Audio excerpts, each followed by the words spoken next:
The Guyanese leader is expecting a robust and frank conference given the many challenges facing the community at this time. He noted that the heads are meeting at a critical juncture in the history of Caricom. But despite all the naysayers and challenges highlighted in the many reports put out recently on Caricom, President Ramotar is optimistic that the community can survive it all. My own view is that Caricom has a future, that it has a good future, that we have to work towards it.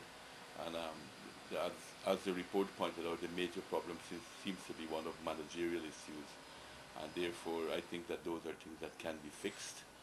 But I believe that we have a very good basis, better than many regions, for good, more common and integrated approaches because of our own history. We have a common history in Caricom. And generally, I think, among the masses of people in Caricom, there is an acceptance of the need for integration. So obviously, I think the difficulties can be overcome and we can work towards making Caricom stronger, but of course, as everything else, it's going to be a challenge. The Guyanese president serves the agricultural portfolio in Caricom, and according to Ramotar, this sector remains critical to the sustenance of the Caribbean people.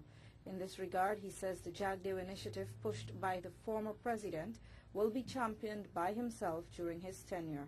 Food problem is becoming one of the major problems in the world, and therefore the importance of agriculture is growing very strongly at this point in time. I just saw some figures 2 years ago. Caricom imported almost $4 billion worth in food, more than $3 billion worth in food.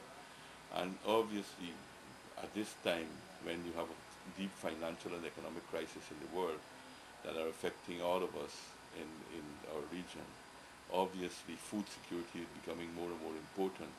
So I think that that realization must come to bear in Caricom's leadership for us to try to move this initiative forward.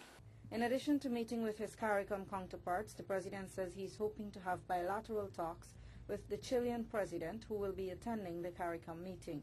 And if the opportunity presents itself, he will also engage his Surinamese counterpart in follow-up discussions on matters of a bilateral nature.